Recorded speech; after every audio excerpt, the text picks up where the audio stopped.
like main worries from clients who come to see you, who know they need to make change, either through a process of what happens next or positive change in their lives, that stop them, that hold them back?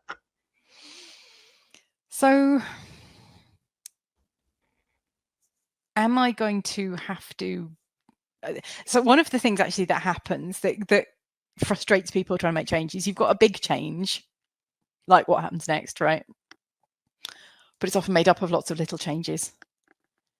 And people can be ready to make the big change, like stopping working, but they're not ready to give up or recognize the little changes along the way. Like, I've got a mate who's technically a work contact, so we always put lunch on expenses. We have a really nice lunch, we put that on expenses.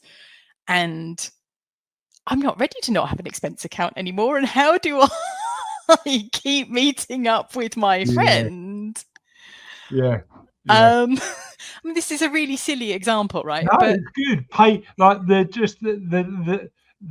benefits that the small benefits we lose when we change something big. When we right? change something big, right? Yeah.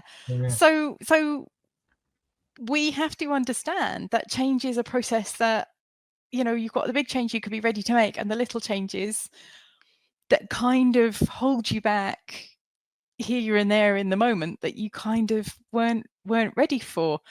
So there's that one. There is the change in relationships. We started this video talking about couple dynamics and relationship dynamics, and what happens next, and the role of money in our relationship will change when my income changes, or the source of my income changes. How will I be perceived by the people around me, specifically with regards to my finances, particularly if the amount of money I have available is going to change? How will that affect the dynamics in those relationships? And that then makes you confront what has been the role of money in those dynamics, which you might not have considered before.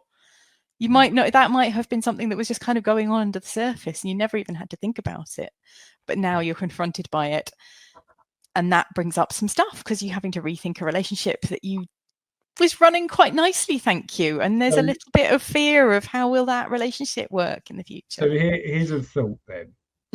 Instead of doing the big change first, is it worth experimenting with the little changes over time before you get the big change done? So it might be like the example you use is, do I pay for my own lunch? Do I go out with my friend, and instead of putting it on the expense account, get used to the fact that I'm not going to be able to do that in the future?